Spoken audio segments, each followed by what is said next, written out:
High school NCERT पुस्तक के भूगोल पार्ट का पहला चैप्टर मैं पढ़ा रहा था। आज उसी में एक पार्ट में पढ़ा चुका हूँ। मैं आपको संसाधन के बारे में बता चुके हैं। आज हम आपको बताएंगे संसाधन का विकास, यानी संसाधन का विकास। ऊपर हम दिए हैं संसाधनों का विकास लिखा है, चाहे संसाधनों का विकास या संसाधन के विकास। तो संसाधनों का विकास अर्थात development of resources. Development of resources. आज हम पढ़ेंगे संसाधनों का विकास कैसे करना है, कैसे संसाधनों का विकास संभव होगा, और संसाधनों का विकास यदि नहीं हुआ तब मेरे जीवन पे या मेरी पृथ्वी पे, पूरे संसार पे कैसा प्रलय या फिर किस प्रकार की दिक्कतें आ सकती हैं। तो सबसे पहले दोस्तों हम जानेंगे कि विकास के बारे में हम लोग अगले पार्ट में, यानी विकास जब संसाधन पार्ट पढ़ रहे थे तो उसमें हम विकास के बारे में थोड़ा बता दिए थे कि विकास क्या है।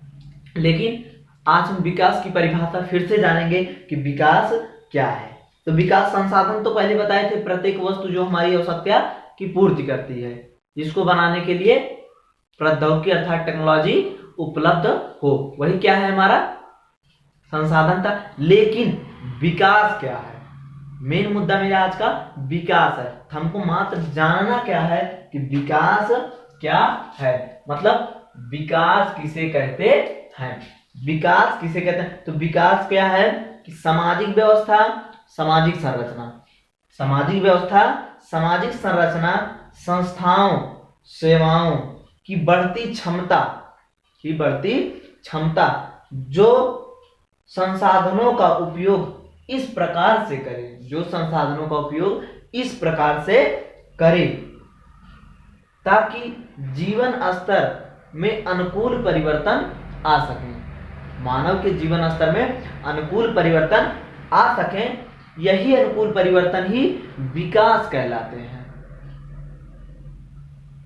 अब ऐसा नहीं कि आपको अपना विकास करना है तो ऐसे परिवर्तन लाओ प्रतिकूल हो जाए, आपको ही दिक्कत का सामना करना पड़े। नहीं, हमको अपने संसाधनों, सेवाओं, संस्थाओं, सामाजिक क्षेत्रों आदि के माध्यम से ऐसे परिवर्तन लाना है कि जिससे हमारे जीवन को सुखमय बनाया जा सके।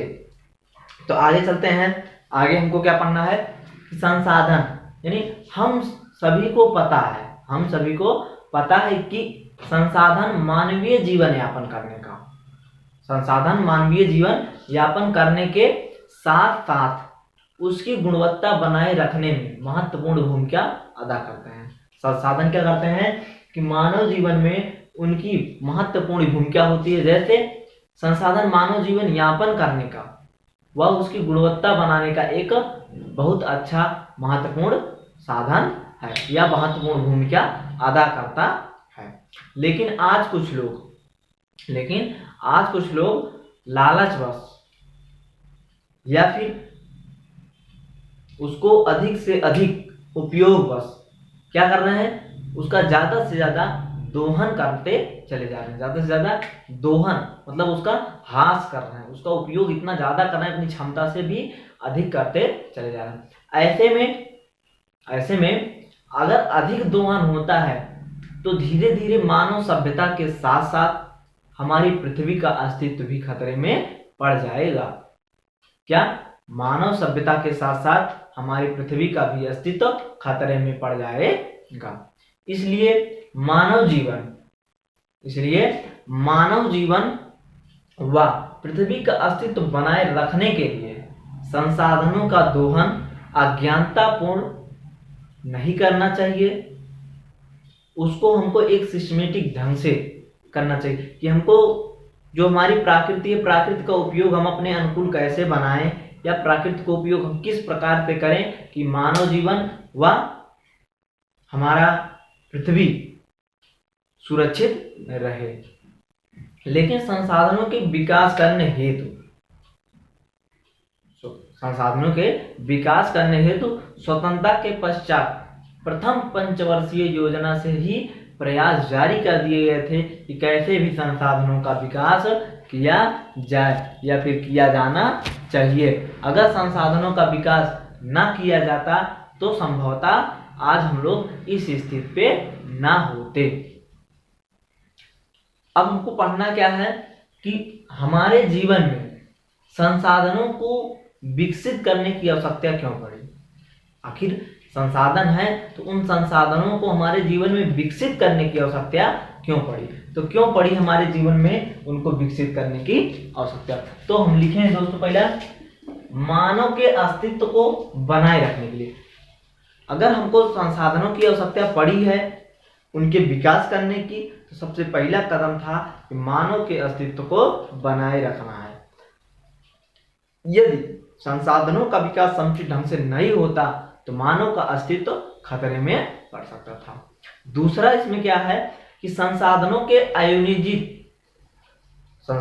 के अनियोजित इस्तेमाल से उत्पन्न बहुत सारी समस्याएं हैं जो कि बिना प्लान के हम संसाधनों का जब उपयोग करना शुरू कर देते हैं तो हमारे जीवन पे उसका खतरा मंडराना शुरू हो जाता है। जैसे जब अनियोजित ढंग से जब किसी संसाधन का अनियोजित इस्तेमाल यानी अनियोजित ढंग से उसको बिना किसी प्लानिंग के अगर अपने जीवन में इस्तेमाल कर रहे हैं तो मेरे जीवन में खतरा क्या क्या महसूस होता है, या हमारे पृथ्वी पर मानव सभ्यता पर खतराएं आता है। संसाधनों का ह्रास होने लगता है, यानी जो संसाधन है उनका धीरे धीरे नष्ट होना शुरू हो जाता है। जैसे आपके पास कोई मोटरसाइकिल है, आप उसको इतना ज़्यादा चलाएं कि उसकी क्षमता से भी अधिक उपयोग उसका करें तो क्या होगा, धीरे धीरे वो मोटरसाइकिल आपकी नष्ट हो जाएगी यानी खराब हो जाएगी।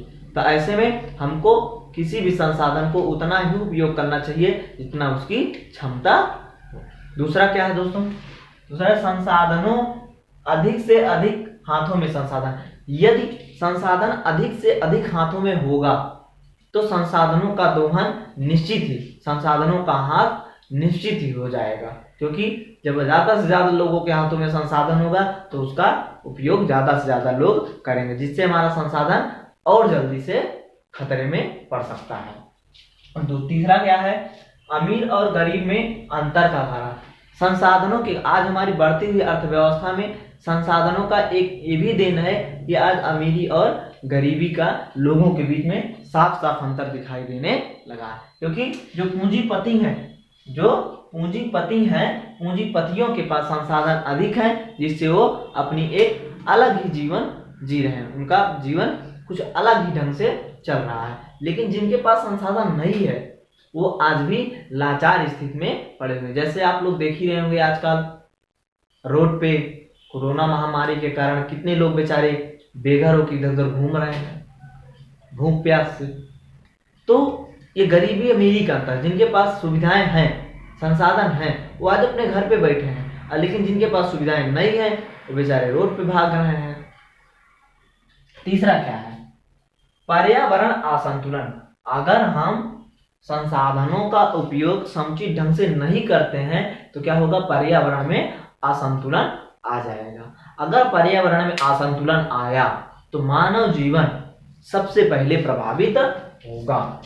चौथा है भूमंडलीय तापन, जिसको हम ग्लोबल वार्मिंग बोलते हैं, जिसको हिंदी में अगर बोला जाए तो विश्व उष्णन नाम से भी जानते हैं, जिसको हम ग्लोबल वार्मिंग या फिर विश्व उष्णन नाम से भी जानते हैं। अगर संसाधनों का दोहन या फिर संसाधनों का अनियोजित ढंग से उपयोग हुआ तो हमारे पृथ्वी पर भूमंडलीय तापन अर्थात विश्व उष्णन या फिर ग्लोबल वार्मिंग बढ़ जाएगी।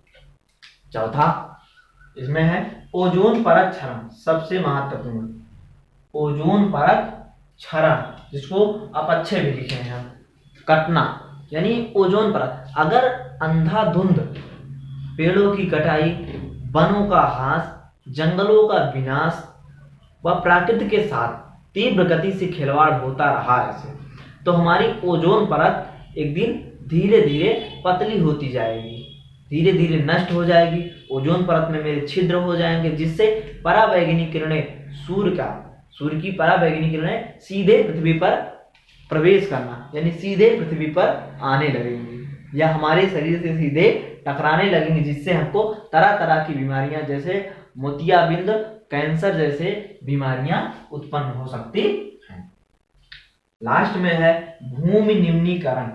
अगर संसाधनों का हम विकास नहीं किए और उसका ह्रास करते रह गए तो धीरे धीरे क्या होगा, भूमि निम्नीकरण हो जाएगा। तो इसी के लिए दोस्तों जब ये सुविधाएं उसका विकास होना शुरू हुआ तो एक संस्था बनी, लेकिन एक संस्था नहीं, एक विचार आया। विचार कब हुआ? वो 1987 में एक सतत पोषणीय विकास संकल्पना प्रस्तुत की गई। क्या? सतत पोषणीय विकास संकल्पना। सतत पोषणीय विकास संकल्पना क्या थी? एक ऐसा विकास जिसमें पर्यावरण को बिना नुकसान पहुंचाए उसका उपयोग किया जाए, अर्थात बिना पर्यावरण को नुकसान पहुंचाए किया जाने वाला विकास ही जो भविष्य की पीढ़ियों को ध्यान में रखकर करता है या भविष्य की पीढ़ियों को ध्यान में रखकर किया जाता है, सतत पोषणीय विकास कहलाता है। सतत पोषणीय विकास सबसे पहले इस संकल्पना का प्रतिपादन या इस संकल्पना सबसे पहले बर्टलैंड है। क्या है? बर्टलैंड है। बर्टलैंड रिपोर्ट में 1987 में छापी गई, जिसका शीर्षक था सतत पोषणीय विकास। इसके अंतर्गत सतत पोषणीय विकास अर्थात मेन शीर्षक उसका उस पुस्तक पत्रिका में अर्थात बर्टलैंड रिपोर्ट में जो छापा गया उसका शीर्षक दिया गया आवर कॉमन फ्यूचर नामक शीर्षक के अंतर्गत सतत पोषणीय विकास को दर्शाया गया।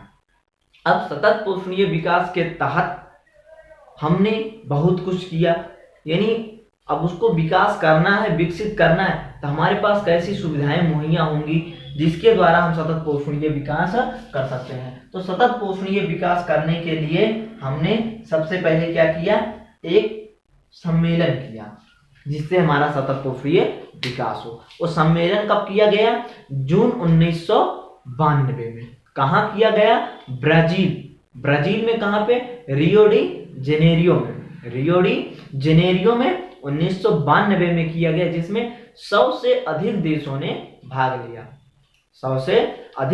भाग लिया जिनका मेन मकसद था कैसे भी हमको सतत पोषणीय विकास करना है, यानी पृथ्वी को बचाना है, यानी हमारे जो मानव जीवन या मानव अस्तित्व खतरे में है उसको कैसे भी बचाना है। इसके लिए रियो डी जेनेरियो में पर्यावरण संरक्षण हेतु एक सम्मेलन किया गया जिसका नाम था पृथ्वी सम्मेलन। कब किया गया पृथ्वी सम्मेलन? 1992 में, जिसमें 100 से अधिक देशों ने भाग लिया। कहाँ किया गया था? रियो डी जेनेरियो, जो कि ब्राजील में है। कौन सा सम्मेलन था? पृथ्वी सम्मेलन। कौन सा? पृथ्वी सम्मेलन था, जिसकी एक थीम रखी गई। थीम मतलब होता मुख्य एजेंडा। अब वो थीम क्या थी? उसकी रखी गई थी कि हमको पर्यावरण बचाना, यानी पर्यावरण संरक्षण। उसकी मुख्य थीम थी पर्यावरण संरक्षण, जिसके तहत उस पर्यावरण संरक्षण के तहत हम कुछ और भी कर रहे थे। क्या कर रहे थे? सामाजिक आर्थिक विकास। उसकी ये थीम थी सामाजिक आर्थिक विकास। तीसरा क्या था? भूमंडलीय जलवायु परिवर्तन, यानी भूमंडलीय जलवायु में जो परिवर्तन हो रहा है तीव्र गति से, इसको भी कैसे बराबर किया जाए। चौथा था जैव विविधता। उसकी थीम में भी शामिल था जैव विविधता को कैसे बरकरार किए रहे। इसके लिए जब ये सब थीम इनकी, ये मुख्य एजेंडा इनका बनकर तैयार हुआ, इस पे 100 से अधिक देशों ने जो भाग लिए थे, इस घोषणा पत्र पे उन सब लोग ने साइन किया कि सब लोग मिलके इस मुख्य एजेंडे को स्वाकृत प्रदान करेंगे, सब लोग मिलके इस एजेंडे पे काम करेंगे। जिसके लिए ये जो थीम थी पृथ्वी सम्मेलन में, एक एजेंडा नया बनाया गया गया, जिसका नाम था एजेंडा 21। एजेंडा 21 को 100 से अधिक देशों ने उसी समय स्वीकृति प्रदान कर दी कि 21 ऐसे टॉपिक होंगे जिस पे काम किया जाएगा। जब ये एजेंडा स्वीकृति प्रदान कर दी गई तो इसी एजेंडे पे कार्य करने की पद्धति को ही सतत पोषणीय विकास कहा जाने लगा कि अब सतत पोषणीय विकास होगा जब सब लोग इस एजेंडे पर काम करेंगे तब। आगे क्या होता है कि संयुक्त राष्ट्र संघ द्वारा एक संस्था है, संयुक्त राष्ट्र संघ एक संस्था है, उसके एक भाग मतलब संयुक्त राष्ट्र संघ के छोटे छोटे कुछ भाग हैं, जैसे WHO है, ये सब छोटे छोटे भाग, यानी उनको काट दिया गया है कि आपको इस क्षेत्र में देखना। वैसे हमको पर्यावरण को बनाने के लिए एक संस्था क्या है, संयुक्त पर्यावरण और विकास सम्मेलन, मतलब UNCED के तहत यह स्वीकृति प्रदान की गई, जिसका मुख्य बिंदु रखा गया सतत पोषणीय विकास, कि सतत पोषणीय विकास को ध्यान में रखकर एक कार्य सूची तैयार की जाएगी। उस कार्य सूची के अंतर्गत तब जाके सतत पोषणीय विकास अर्थात एजेंडा 21 को स्वीकृति प्रदान की जाएगी और सब लोग मिलकर सतत पोषणीय विकास कार्य को करेंगे। और संयुक्त राष्ट्र पर्यावरण विकास सम्मेलन मतलब UNCED के द्वारा मुख्य बिंदु क्या रखे गए, मुख्य बिंदु रखे गए सतत पोषणीय विकास के समान हित, यानी सारे देश जितने हैं उसमें हिस्सा लिए हैं, सब लोग मिलके समान हित यानी मतलब एक दूसरे की बराबर, यानी इक्वल मतलब हम और आप हैं तो दोनों लोग बराबर ही पर्यावरण को बचाने में मदद करेंगे।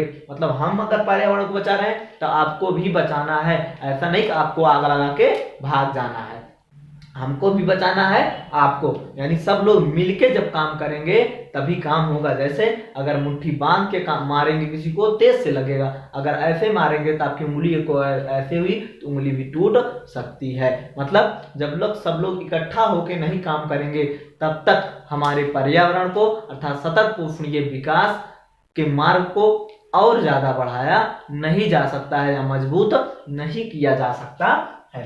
इसके लिए समान हित पहला हुआ।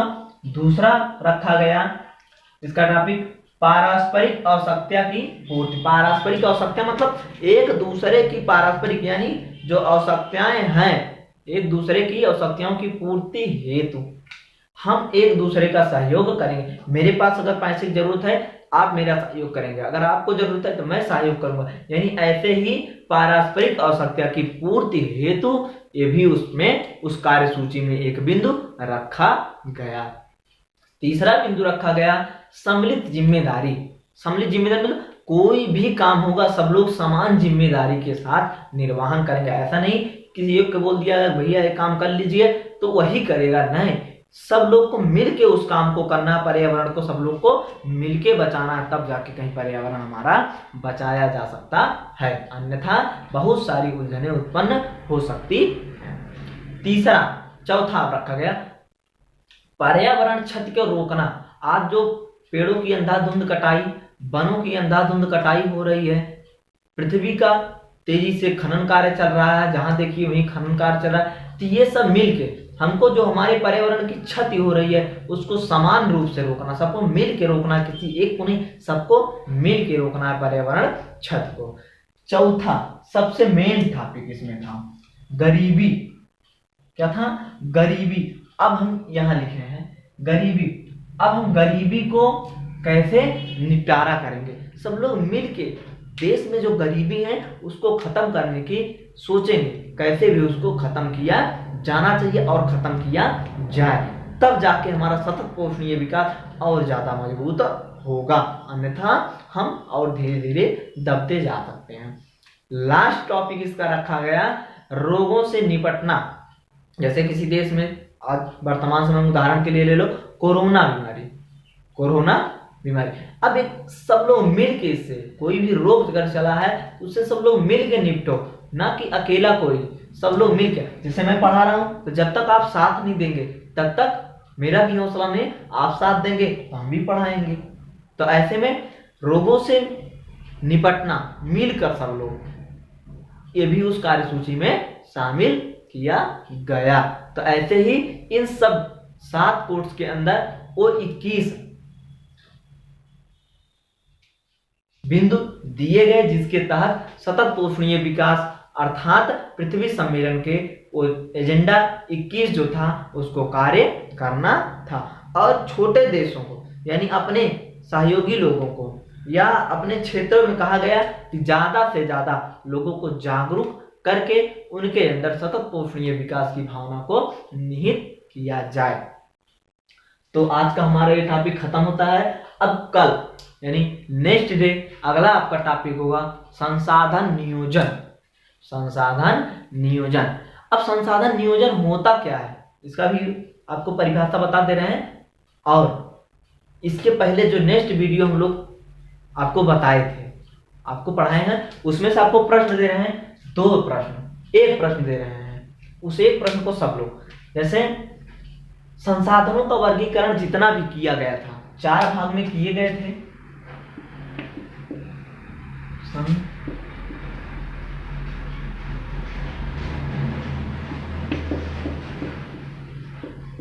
संसाधनों का वर्गीकरण जितने